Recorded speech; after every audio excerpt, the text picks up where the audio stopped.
말씀으로 시작하는 축복의 하루. 오늘은 열왕기상 3장 16절에서 28절까지의 말씀입니다.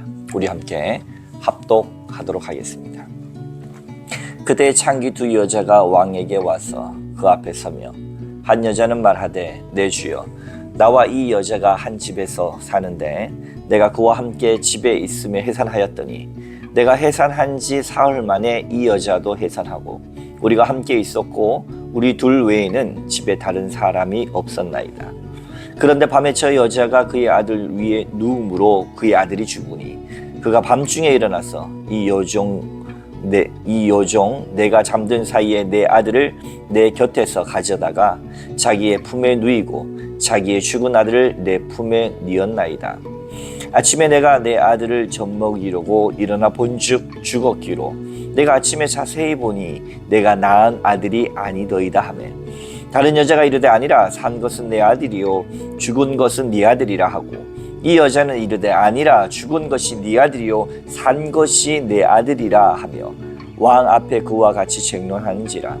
왕이 이르되, 이 여자는 말하기를 산 것은 내 아들이요 죽은 것은 네 아들이라 하고, 저 여자는 말하기를 아니라 죽은 것이 네 아들이요 산 것이 내 아들이라 하는도다 하고, 또 이르되 칼을 내게로 가져오라 하니 칼을 왕 앞에로 가져온지라. 왕이 이르되, 산 아이를 둘로 나누어 반은 이 여자에게 주고 반은 저 여자에게 주라. 그 산 아들의 어머니 되는 여자가 그 아들을 위하여 마음이 불붙는 것 같아서 왕께 아뢰어 청하건대, 내 주여 산 아이를 그에게 주시고 아무쪼록 죽이지 마옵소서 하되, 다른 여자는 말하기를 내 것도 되게 말고 네 것도 되게 말고 나누게 하라 하는지라. 왕이 대답하여 이르되, 산 아이를 저 여자에게 주고 결코 죽이지 말라. 제가 그의 어머니이라 하매, 온 이스라엘이 왕이 심리하여 판결함을 듣고 왕을 두려워하였으니 이는 하나님의 지혜가 그의 속에 있어 판결함을 봄이더라. 아멘. 오늘도 주님의 귀한 말씀으로 하루를 시작하시는 여러분 가운데 좋으신 우리 주님의 은총과 평화가 함께 하시기를 주님의 이름으로 축복합니다. 오늘은 특별히 투표하는 날입니다.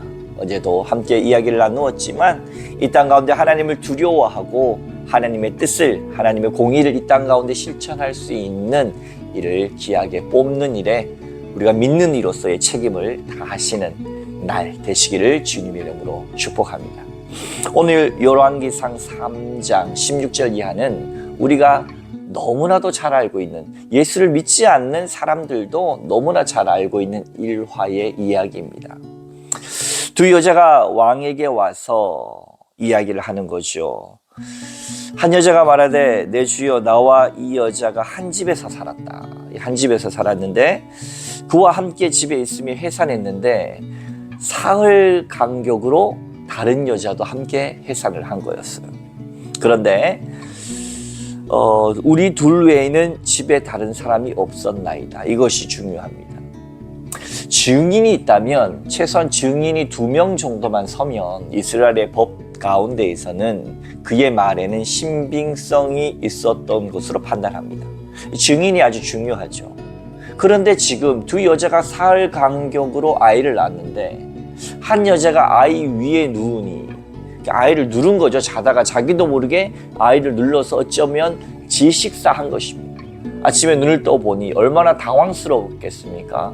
또 얼마나 또 그 가운데 당황스러운 가운데 경황이 없었겠습니까마는 한 집안에 다른 여자의 아이가 있다는 것을 금세 아마 머리에 떠올린 것 같습니다. 그는 뺑소니를 치는 것처럼 이것을 빨리 모면하고 싶었고, 죽은 아이를 그 여자 침실에 눕히고 산 아이를 자기가 그 여자가 자고 있는 동안에 데리고 와서 자기 아이 인체했습니다.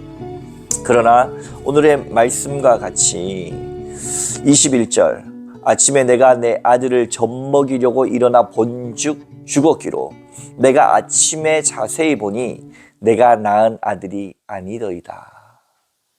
아이 엄마는 압니다. 아이의 엄마는 오래되지 않았지만 이 아이가 내 아이인지 아닌지 아는 것이죠. 10달간 뱃속에 품었을 것이고 태어나서도 얼마나 그 얼굴이 뚫어져라 쳐다봤겠습니까? 얼마나 예쁜 내 아이겠습니까? 그러니 오랜 시간이 흐르지 않았다 할지라도 이 아이의 모습을 보면 엄마는 압니다. 그러나 주변 사람들은 알지 못합니다. 다른 말로 하면 증인이 없는 그 순간에 두 여자가 다른 증언을 하는 것이죠. 서로가 산 아이가 내 아이고 죽은 아이가 상대방의 아이라고 하니 이거는 소위 말해서 하나님만이 아시는 것입니다. 결국 두 여자와 하나님만이 알고 있는 이것을 제3자인 왕에게 판단해 달라고 하니 사실 왕의 입장에서 또 얼마나 황당한 일이겠습니까? 본인이라고 그 자리에 있었던 것이 아니고 오늘날처럼 무슨 CCTV가 있는 것도 아니고 아무런 증거도 없이 서로가 다른 주장을 할 때 왕이 판단할 수 있는 근거가 무엇이겠느냐. 사면초가 같은 상황입니다. 더군다나 악한 왕이라면 아마도 그 여인들 중에 재물이 많아서 재물을 가지고 뒷돈으로 거래한다든지 아니면 자기에게 유리한 어떤 정황이 있다면 그렇게 판단할 가능성도 높아 보입니다. 그러나 우리가 전장에서 알고 있듯이 전날을 통해 알고 있듯이 솔로몬은 이 수많은 백성들의 심리 그리고 송사를 듣는 마음의 지혜를 하나님께 구했던 왕이었습니다. 그 안에는 지혜가 넘쳤습니다. 그래서 이렇게 판결하죠. 23절과 24절 왕이 이르되 이 여자는 말하기를 산 것이 내 아들이요 죽은 것은 네 아들이라 하고 저 여자가 말하기를 아니라 죽은 것이 네 아들이요 산 것이 내 아들이다 하는도다 하고 24절 또 이르되 칼을 내게로 가져오라 하니 칼을 왕 앞으로 가져온지라. 두 사람은 서로의 주장에 의해서 그 두 여인은 굉장히 흥분 상태가 되었고 진짜 아이의 엄마는 놓칠 수 없죠. 포기할 수 없죠. 끝까지 붙들어야 하죠. 더 간절하죠. 그러나 그 상대편의 거짓을 시작한 그 여인은 이제는 이겨야 되는 싸움이 된 겁니다.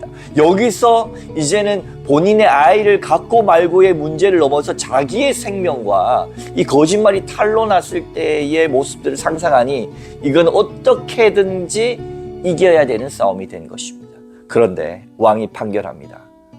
칼을 가지고 와라. 무시무시한 칼이 왕 앞으로 놓여졌을 때 왕이 이렇게 이야기합니다. 25절 왕이 이르되 산 아이를 둘로 나누며 반은 이 여자에게 주고 반은 저 여자에게 주라. 그 판결을 들은 실제 어머니는 아마 속으로 이렇게 생각했는지도 모릅니다. 이 왕이 미친 왕이 아닌가. 이 왕이 어떻게 이 처참한 판결을 내릴 수가 있을 수 없는 어떻게 해서든 밝혀내서 나의 억울함을 풀어줘야지 어떻게 사나이를 죽이라고 할 수가 있겠는가 라고 아마 생각하면서 옥장이 무너졌을 것입니다. 그러나 그 판결에 그 아이의 어머니가 아닌 이는 아까 전에 말씀드린 것처럼 어떻게든 이겨야 됩니다. 어떻게든 자기가 이 거짓말을 하고 있다는 것이 들키면 되지 않습니다. 어떤 판결이든 그렇게 해서 본인이 이제 살아야 되는 명분이 다른 입장이 되었습니다.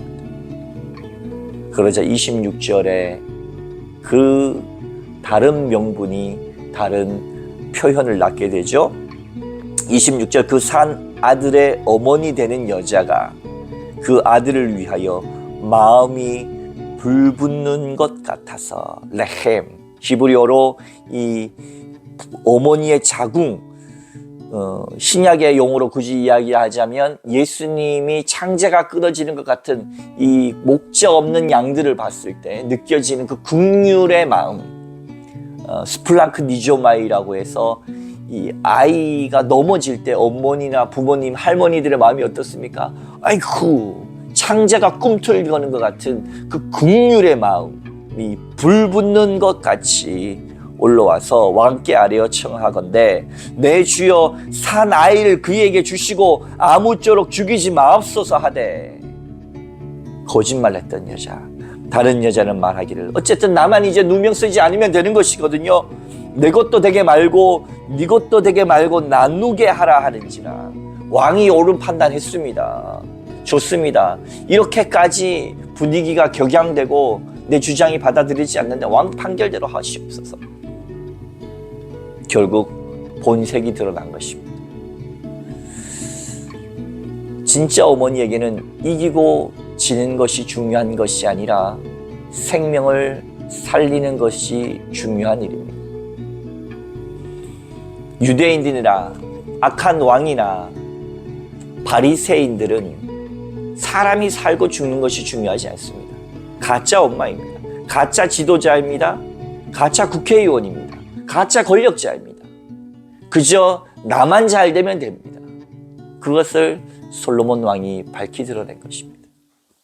진짜 엄마는 내가 희생하더라도, 내가 누명을 쓰더라도 아이의 생명이 보존되는 것을 원합니다. 기독교인들은 생명과 평화를 사랑하는 사람들입니다. 우리도 때론 살다 보면 내가 이겨야 돼서, 내 명분이 중요해서 참 중요한 가치를 잃어버릴 때가 많죠. 왕은 그것을 판결해버리고 맙니다. 결국 이것을 통해서 어떻게 됐습니까? 27절 왕이 대답하여 이르되 산 아이를 저 여자에게 주고 결코 죽이지 말라. 제가 그의 어머니라 하며 28절 온 이스라엘이 왕이 심리하여 판결함을 듣고 왕을 두려워하였으니 이는 하나님의 지혜가 그의 속에 있어 판결함을 보이더라. 사랑하는 성도 여러분, 그리고 이 영상을 시청하는 시청자 여러분, 오늘 두 가지를 함께 기도하기를 원합니다. 내가 내 삶의 모습들 가운데 하나님께 구해야 하는 지혜는 어떤 것일까요? 내 삶의 수많은 모순점들 가운데서 하나님께서 정말로 나에게 주시는, 하나님께 구해야 할 지혜는 무엇일까요? 그것을 위해서 함께 기도하며 주님 지혜를 주옵소서 기도하시기 바랍니다. 그리고 때로는 내가 이 세상 가운데 살아가면서 저 율법주의자들처럼 나만의 이익만 생각하는 회칠한 무덤의 바리새인들처럼 정말로 하나님의 말씀과 생명 살림보다가는 내 의를 하나님의 말씀에 더 씌워서 고집이 아니라 아집을 넘어서서 법집이라고 합니다. 내 주장을 위해서 하나님의 말씀을 끌어오는 것이죠. 내가 하나님의 말씀을 쫓아가고 하나님의 말씀을 살아내는 것이 아니라 나를 위해서, 나의 이익을 위해서, 내 주장의 강력함을 위해서 하나님의 말씀을 활용하고 있는가? 그것이 곧 죽은 종교입니다.